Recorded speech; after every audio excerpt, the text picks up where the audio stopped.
चलो जी स्टूडेंट्स, तो देखते हैं क्वेश्चन नंबर 6 क्या कहता है। ये कहता है कि draw a triangle A B C with side B C equal to 7 centimetre. तो एक ट्रायंगल हमें बनाना है इसमें कि जो बी सी साइड है वो 7 सेंटीमीटर है एंड एंगल बी जो है वो 45 डिग्री पे है। एंगल बी जो है वो 45 डिग्री पे है, ठीक है। एंड एंगल ए जो है, एंगल ए वो 105 डिग्री पे है। एंगल बी 45 डिग्री पे है और एंगल ए जो है वो 105 डिग्री पे है, 105 डिग्री पे है, ठीक है। लेकिन ए पॉइंट की डिस्टेंस नहीं दी, एक्चुअली ए पॉइंट की डिस्टेंस नहीं दी, बट कोई बात नहीं। रफ फिगर बनाने के बाद यही फायदा होता है, रफ फिगर बनाने के बाद यही फायदा होगा। देखो अगर ये 105 डिग्री है, ये 45 डिग्री है, तो ये 150 डिग्री हो गया, 150 डिग्री, तो डेफिनेटली ये वाला एंगल 30 डिग्री हो गया। तो हम क्या करेंगे, 45 डिग्री की एक लाइन इधर से खींचेंगे, 30 डिग्री की एक लाइन इधर से खींचेंगे और जहां पे भी वो दोनों इंटरसेक्ट हो जाए वहीं पे पॉइंट ए मिल जाएगा। तो ऐसे करके तो हम ट्राइंगल एबीसी को बनाएंगे। फिर उसके बाद एक बार ट्राइंगल एबीसी आ गया, उसके बाद तो आपको स्केल फैक्टर 4/3 का मतलब क्या हो गया, 4/3 क्या है, quantity greater than 1। Greater than 1 quantity का मतलब क्या है कि हमें एक सिमिलर ट्राइंगल बनाना है जो कि इससे बड़ा होगा। इससे बड़ा होगा तो क्या करते हैं, आगे को खिसका देते हैं, ऐसे ही तो बनाते हैं। ये सी डैश बना देंगे, ये ए डैश बना देंगे, तो इस तरीके से हमारे पास ट्राइंगल हो जाएगा। तो ये रफ फिगर हो गई। अब होगा क्या कि नया ट्राइंगल क्या आया हमारे पास, ए डैश बी सी डैश, और ये इस हिसाब से आएगा कि जो नए वाले ट्राइंगल की जो साइड है वो क्या होगी, 4/3 of corresponding side of the पुराने वाला गिवन ट्राइंगल, ठीक है ना। बात समझ में आ रही है, ठीक है, बात समझ में आ रही है। और A dash C dash will be equal to 4/3 of A C. Clear है। तो अब इसको कंस्ट्रक्ट करना है, कंस्ट्रक्ट करें, ठीक है। कंस्ट्रक्ट करने में क्या है बेटा, सबसे पहला काम क्या कर दो, सबसे पहले तो BC ले लो। BC कितना है, 7 सेंटीमीटर, तो BC 7 सेंटीमीटर को ड्रॉ कर दो। अब क्योंकि नया वाला ट्रायंगल बड़ा आएगा तो उसको थोड़ा सा इधर ले लेते हैं, क्योंकि कंस्ट्रक्शन तो हम इधर लिख देंगे, इतना एरिया बहुत है। BC है ना, इनफैक्ट थोड़ा सा और नीचे भी लेना चाहो तो ले लो, BC, ठीक है।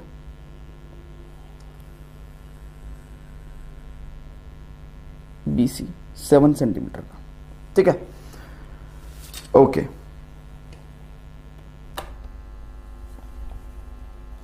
ये हो गया B पॉइंट, ये हो गया C पॉइंट, 7 सेंटीमीटर, ठीक है। पेंसिल को ज़्यादा शार्प करने का नुकसान ये होता है कि लिखते समय कट जाता है, तो पेंसिल, शार्प पेंसिल का इस्तेमाल कंस्ट्रक्शन में करें, लिखने के लिए ना करें, है ना। कट जाएगा, वो टूट जाएगा, है ना, आगे से नोक टूट जाएगी उसकी। ओके, अब 45 डिग्री का, अब यहाँ पे क्योंकि मेरे को साफ सुथरी कंस्ट्रक्शन करनी है तो मैं कंपास को अवॉइड करूंगा, मैं डायरेक्ट प्रोट्रैक्टर का इस्तेमाल करके 45 डिग्री का एंगल इधर साइड लूंगा, 45 डिग्री, ठीक है। और इधर साइड से 30 डिग्री का एंगल,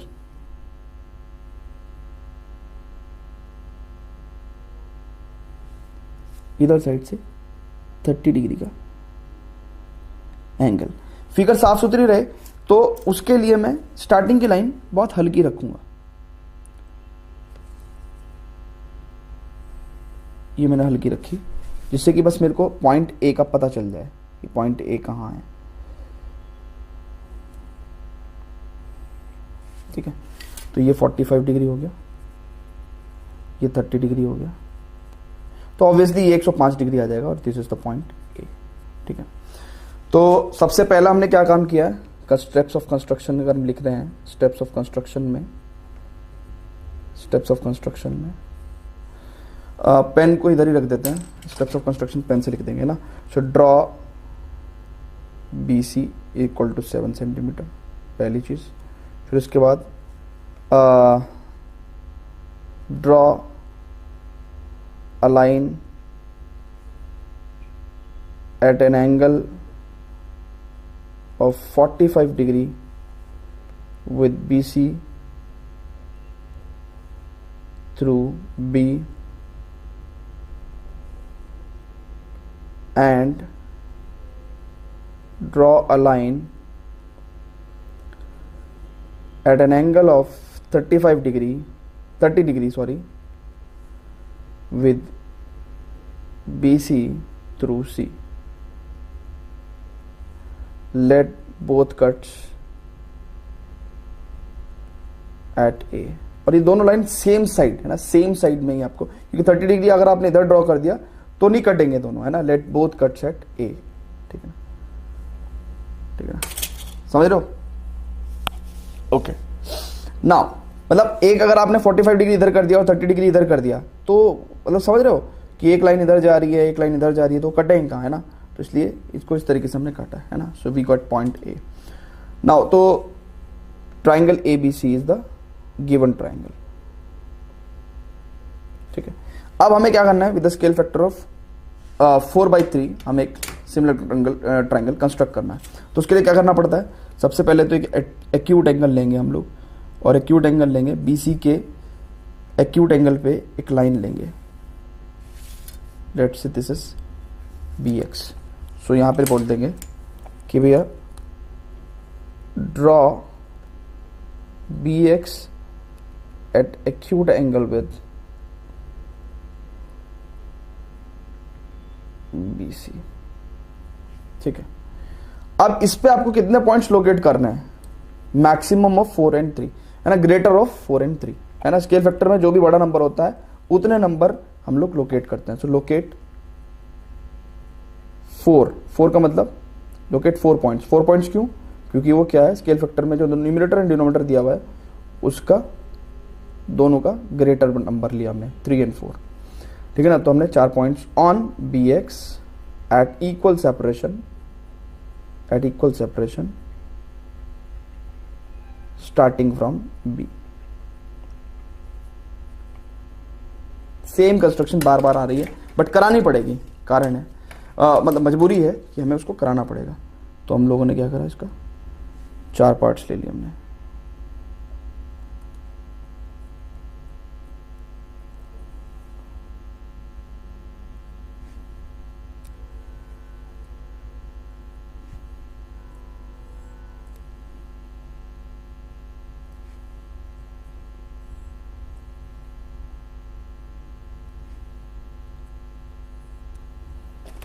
तो हमने यहाँ पे कह दिया कि भैया ये B1 है, B2 है, B3 है, B4 है।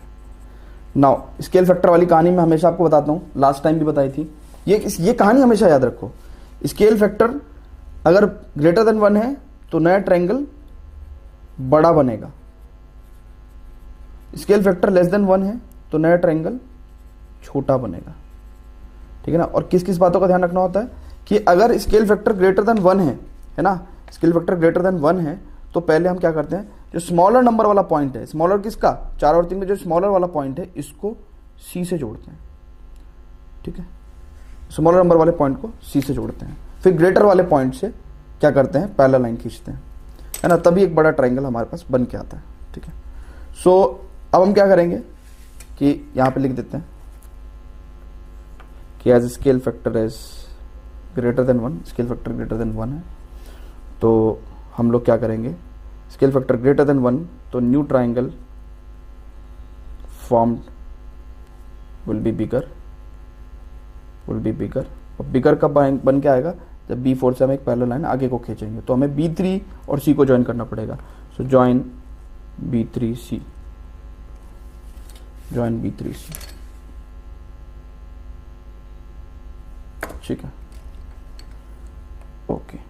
अब B3C के पैरेलल B4 से एक लाइन खींचेंगे, बट उसके लिए हमें पहले BC को एक्सटेंड करना पड़ेगा। सो ये BC को हमने एक्सटेंड करते हैं, लेट्स से 5। सो अब क्या करा हमने, नेक्स्ट पॉइंट क्या लिखेंगे, इसलिए मैं पेन से नहीं लिखता कंस्ट्रक्शन, बार बार पेन पेंसिल चेंज करना पड़ता है। So through B4 draw a line parallel to B3C, ठीक है। तो B3C के पैरेलल B4 से एक लाइन खींचनी है।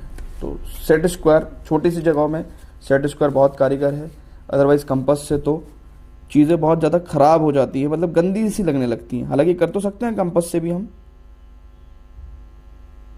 लेकिन सेट स्क्वायर से और अच्छे से कर सकते हैं हम। ये देखिए आप,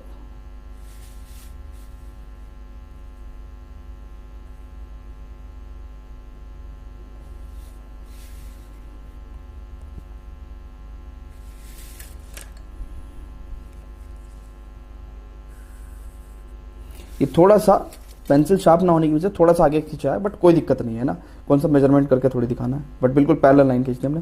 सो let it cut C dash, है ना। सो लेट, जो लाइन हमने खींची है, let it cuts B C at C dash when extended to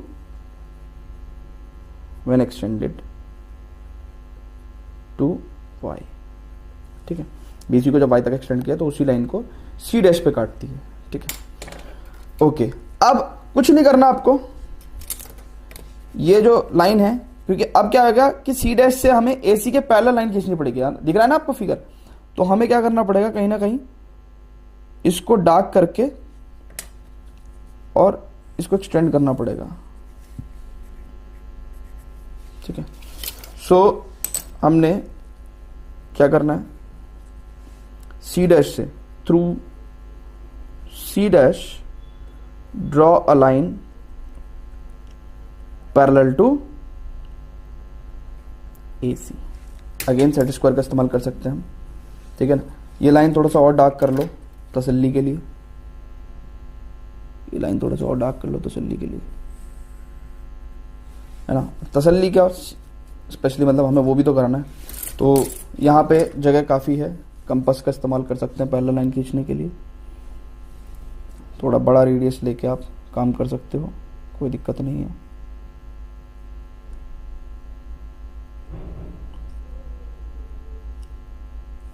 थोड़ा ज़्यादा बड़ा ले लिया हमने, बट फिर भी कोई बात नहीं, पॉइंट मिल जाएगा। कंपास से दिक्कत सिर्फ और सिर्फ ये होती है कि फिगर में बहुत सारी पेंसिल चल जाती है, ठीक है। अब मेरे को यहाँ पे बहुत ध्यान से देख के, ये देखो, ये जो पॉइंट है, ठीक है ना, इस पॉइंट से और इस पॉइंट से लाइन खींचनी है हमें, ठीक है। Let it cuts at A dash, ठीक है। So through C dash draw line parallel to A C, let it cuts A B at A dash when extended to Z,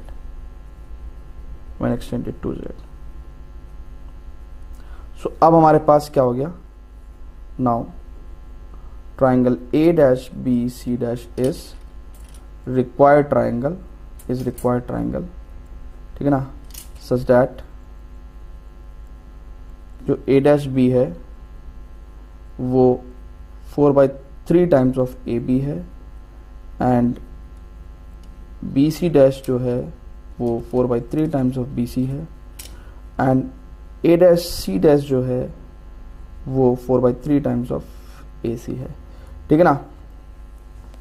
तो basically this is the required triangle, जिस हिसाब से हमसे पूछा गया है।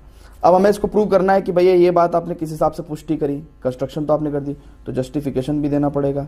तो जस्टिफिकेशन फटाक से, जैसा कि सब में पूरे एक्सरसाइज में आपने देखा होगा कि एक जैसा ही जस्टिफिकेशन चल रहा है, कुछ नहीं करना आपको। आपने कंस्ट्रक्शन करी है, ठीक है ना, तो आपको पता है ये वाली लाइन ये लाइन के पैरेलल है, ये वाला एंगल कॉमन, तो ये एंगल कॉमन, ये दोनों लाइन पैरेलल, तो कॉरस्पॉन्डिंग एंगल्स इक्वल, ठीक है, कॉरस्पॉन्डिंग एंगल्स इक्वल। तो इसका मतलब क्या होगा, ट्राइंगल जो ए बी सी है वो similar to triangle A dash B C dash हो गया, है ना। और अगर ऐसा है तो हम लोग कह सकते हैं कि A dash B upon A B is equal to A dash B upon A B is equal to B C dash upon B C is equal to A dash C dash upon A C, ठीक है ना। कुछ नहीं करा मैंने, corresponding sides को proportional दिखाया है ना। अच्छा, हमें जस्टिफिकेशन में प्रूव क्या करना है, ओहो, जस्टिफिकेशन में प्रूव क्या करना है, यहाँ पे लिख दे रहा हूँ। जस्टिफिकेशन में हमें प्रूव क्या करना है, हमें प्रूव करना है ये जो हमने यहाँ पे लिखा है, यानी कि हमें प्रूव करना है A dash B upon A B is equal to B C dash upon B C is equal to A dash C dash upon A C equal to 4/3, है ना। ये सब वैल्यू 4/3 के इक्वल था ना, तो ये हमें प्रूव करना है। तो इसका जो प्रूफ है वो हम यहाँ पे लिखवा दे रहे हैं कि भैया दोनों ट्राइंगल सिमिलर हैं, तो साइड से तो प्रोपोर्शनल हो गई। अच्छा, अब अगर आप बहुत ध्यान से देखो, अगर हम इसकी वैल्यू निकालना चाहें तो B C dash upon B C की क्या वैल्यू होगी, चेक करो। देखो, ये लाइन को हमने डिवाइड करा था, बी सी डैश को हमने डिवाइड करा था, ये 3 पार्ट्स हो गए और ये 1 पार्ट हो गया। तो बी सी डैश पूरा कितना हुआ 4 पार्ट, और बी सी कितना हुआ 3 पार्ट्स। तो आप यहाँ पे पुट कर दो, it implies A dash B upon A B is equal to B C dash. पूरा तरीके से आपको मैंने काफ़ी क्वेश्चन में लिख के दिखाया, यहाँ पे थोड़ा शॉर्टकट मार दिया, ठीक है ना। तो ये हमारे पास हमने शो कर दिया, ठीक है, ठीक है बेटा। तो अब एक लास्ट क्वेश्चन रहा इस एक्सरसाइज में, है ना। तो हालांकि चीजें जब पूरी डिटेल्ड मैनर में बतानी पड़ती हैं तो कई बार लेबोरियस, कई बार बोरियत, बहुत कुछ हो जाता है, बट आपके पास ऑप्शन है प्लेबैक स्पीड को बढ़ा के देखने का, आप वो भी कर सकते हैं। आपके पास ऑप्शन है आप ब्रेक लेके भी देख सकते हैं, है ना। So what ever suits you, आप उस हिसाब से देख सकते हो। बट मेरे को तो क्या करना पड़ेगा, किसी भी क्वेश्चन को मैं इतनी सीरियस डिटेल को मजाक में ना तो मैं स्किप कर सकता हूं, ना मैं किसी भी तरीके से, यार देखो जो बताना है वो बताना ही पड़ेगा, है ना। इसके अलावा और कोई चारा नहीं है। तो आप इसलिए थोड़ा ब्रेक लेते रहें और उसके हिसाब से पढ़ते रहें, ठीक है। चलते हैं क्वेश्चन नंबर 7 पे, but before that friends please pause the video.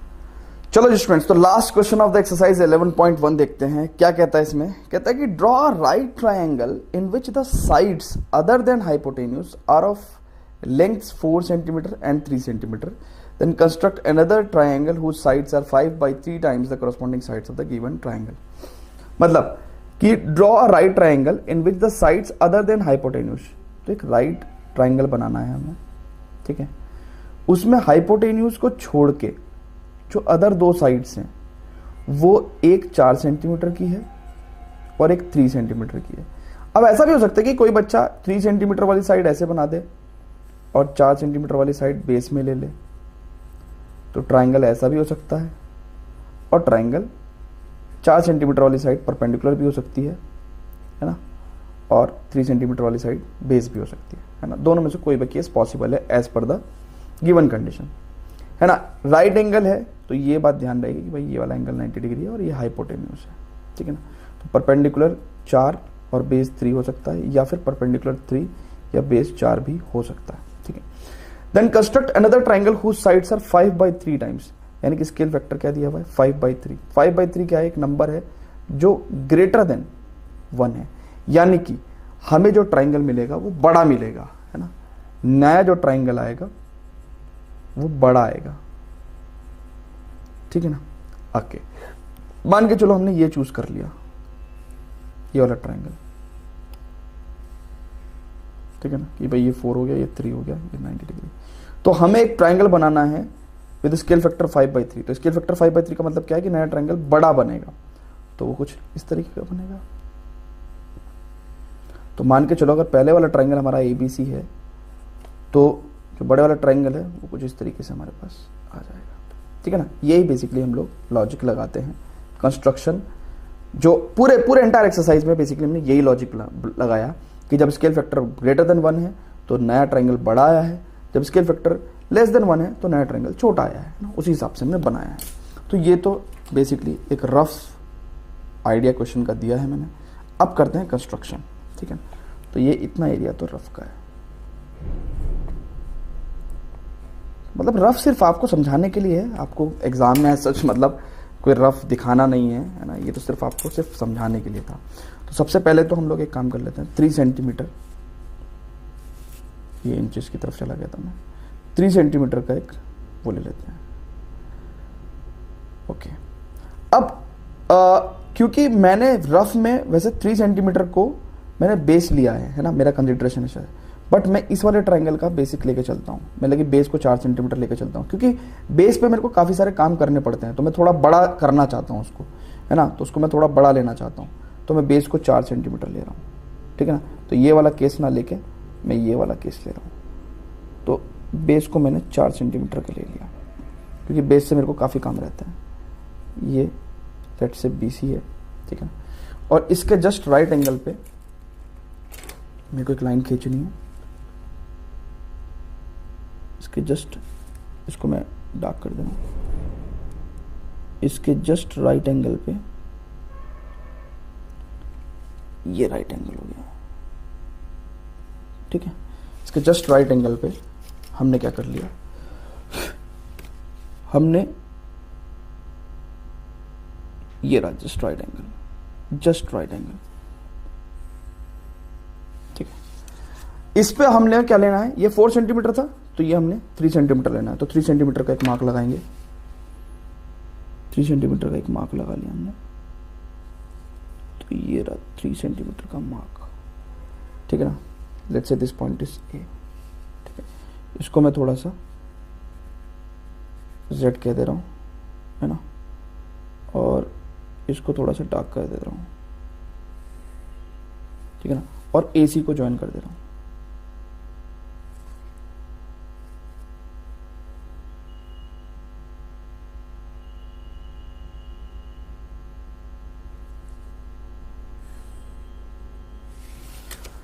सो ये सबसे पहले तो ये वाला ट्राइंगल आया, राइट एंगल ट्राइंगल, है ना। सो यहाँ पे कंस्ट्रक्शन लिख दे रहे हैं, कंस्ट्रक्शन के स्टेप्स ऑफ कंस्ट्रक्शन लिख दे रहे हैं क्या, कि सबसे पहले हमने draw BC equal to 4 centimetre, फिर draw ZB perpendicular to BC, है ना, मार्क पॉइंट A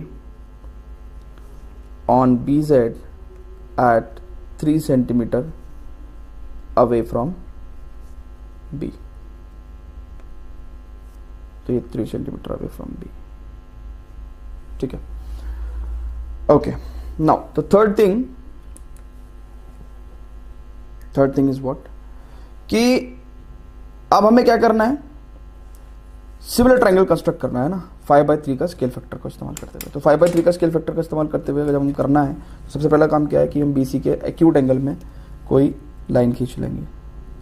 तो लेट्स से हमने BC के एक्यूट एंगल में कोई लाइन खींच ली, let's say this is x, this point is x, so draw BX at acute angle with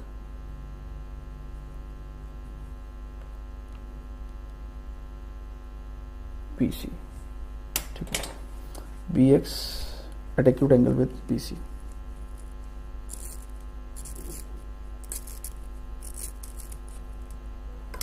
ठीक है।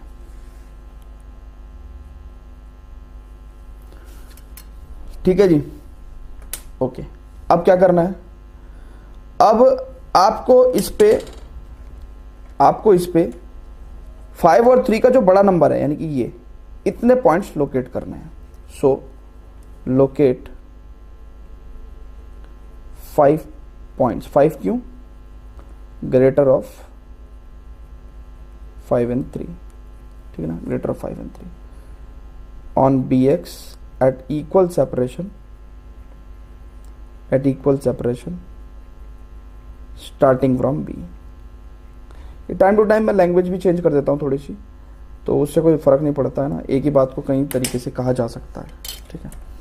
तो बेटा हम 5 पॉइंट्स, अब क्योंकि जगह हमारी छोटी है, यहाँ पे मतलब इतनी सी लाइन तक ही हमें काफ़ी सारे पार्ट्स करने हैं, तो मैं क्या करूँगा, छोटा ही रेडियस लेके आगे काम करूँगा।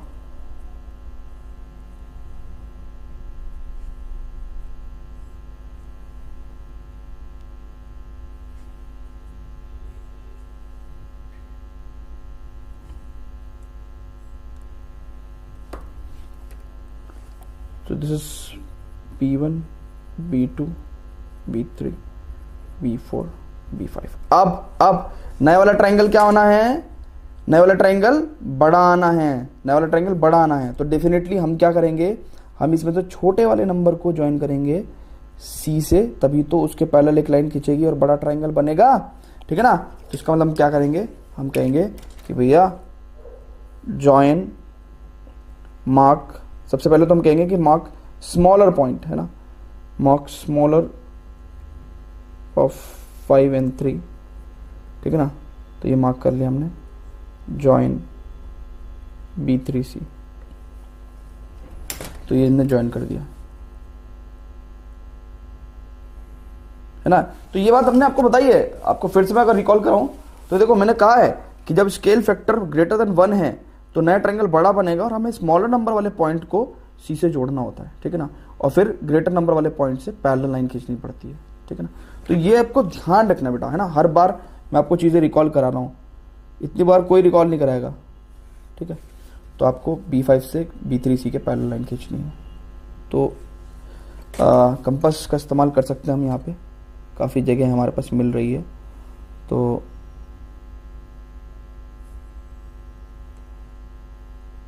और इसका इस्तेमाल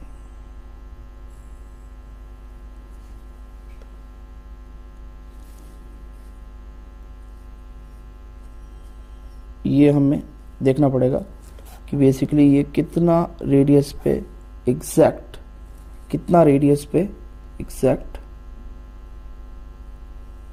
ये लाइन पास हो रही है, इतने रेडियस पे। ठीक है, तो ये बेटा ये हो गया। ठीक है,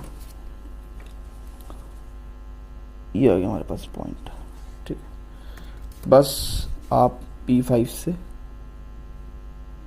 लाइन खींच दो।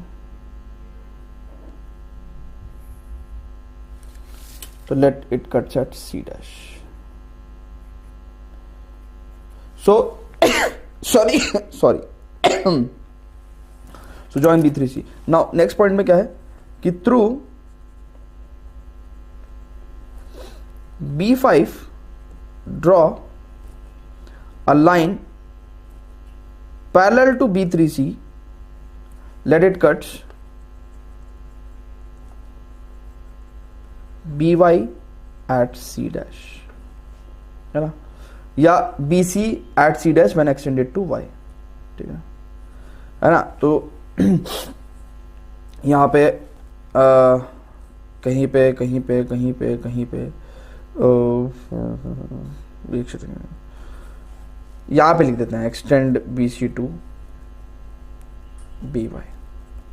ठीक है ना, एक्सटेंड BC टू Y कह सकते हो ना, BC को Y तक एक्सटेंड कर दिया। ओके, अब हमें क्या करना है, अब हमें C डैश से AC के पैरेलल एक लाइन खींचनी है। तो through C dash draw a line parallel to AC। ठीक है, draw line parallel to AC, let it cuts. फिर वो क्या करेगी, इसको BZ को काटेगी और किस पे, A डैश पे, let it cuts BZ at A dash. ठीक है ना। सो करते हैं, खींचते हैं पैरेलल लाइन। तो यहाँ पे हमारे पास जगह है, हम लोग कंपास का इस्तेमाल कर सकते हैं।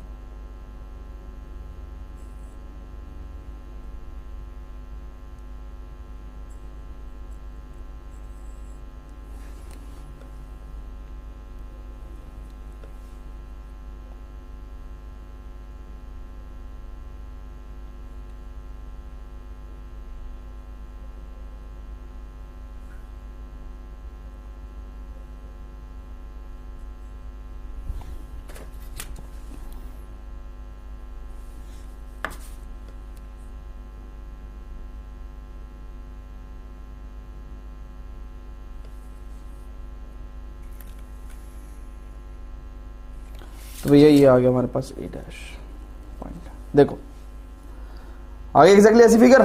ठीक है, तो हमारे पास हेंस हम लोग क्या कह सकते हैं, hence A dash B C dash is required triangle such that A dash B, जो हमारी लाइन A डैश B है, जो हमारी साइड A डैश B है, वो 5/3 टाइम्स इसका है AB का, एंड जो BC डैश है वो 5/3 टाइम्स है BC का, एंड जो हमारे पास A डैश C डैश है वो 5/3 टाइम्स ऑफ AC है। अब इसको हमें जस्टिफाई भी करना पड़ेगा ना, we have to prove it. तो जस्टिफाई करेंगे, कर देते हैं जस्टिफिकेशन में। अब तो आप होशियार हो गए हो यार, जस्टिफिकेशन में क्या ही लिखते हैं, है ना, हर बार एक ही बात लिखते हैं। तो बेसिकली हमें क्या करना है, देखो ये 5/3 तो A dash B upon AB is equal to BC dash upon BC is equal to A dash C dash upon AC is equal to 5/3 हमें शो करना है ना, we have to prove this. तो अब क्या करना है, बहुत ध्यान से देखेंगे। देखो इन दोनों ट्राइंगल को अगर देखें, in triangle ABC and triangle A dash B C dash, क्या है, ये 90 कॉमन है ना, angle B equal to 90 degree common. अच्छा ये लाइन इस लाइन के पैरेलल है, तो this angle will be equal to this angle, corresponding angles, this angle will be equal to this angle, ठीक है ना। तो भावनाओं में बह के मैंने 4 बार लाइन खींच दी है ना, तो this angle will be equal to this angle, देख लेना है ना। So angle A will be equal to angle A dash and angle C will equal to angle C dash, है ना, पैरेलल लाइंस, कॉरस्पॉन्डिंग एंगल्स। तो हम लोग कह सकते हैं भाई angle angle angle similarity criteria, what we can say कि भाई ये दोनों ट्राइंगल जो है A dash B C dash similar to triangle A B C. Now what we can say that A dash B upon A B will be equal to B C dash upon B C equal to A dash C dash upon A C. अब एक बात बहुत ध्यान से देखो, अगर आप बहुत ध्यान से देखो तो ये 5 पार्ट हैं टोटल, बी सी तक 3 पार्ट हैं, division of a line segment देखो ना, ये 3 पार्ट हैं और ये कितने हैं, ये 2 पार्ट हैं, तो 3 और 2 5, ठीक है ना। सो अगर हम देखें तो बी सी डैश पूरा कितना हुआ, 5 पार्ट, और बी सी कितना है, 3 पार्ट, सो हमने डायरेक्टली लिख भी सकते हैं, ठीक है। तो स्टूडेंट्स ये हुई एक्सरसाइज 11.1 खत्म, हम लोग करेंगे एक्सरसाइज 11.2 का इंट्रोडक्शन, बट उससे पहले आप थोड़ा सा आराम कर लो, है ना, उसको करेंगे हम कल। बट तो यही बस डेट्स इट, है ना, इतना ही था, और मजा भी आएगा आपको कंस्ट्रक्शन करने में। देखो मेरे एंड पे मेरे को एक एक चीज बतानी थी हर बार, लेकिन मैं बता तो एक ही चीज रहा था ना, तो होपफुली स्टूडेंट्स को सभी को क्लियर हुआ होगा और मजा भी आया होगा कंस्ट्रक्शन करने में। बाकी आप इनको खुद से करके देखें तो और मजा आएगा, ठीक है स्टूडेंट्स। तो मिलते हैं अगली एक्सरसाइज के इंट्रोडक्शन में, but before that please pause the video.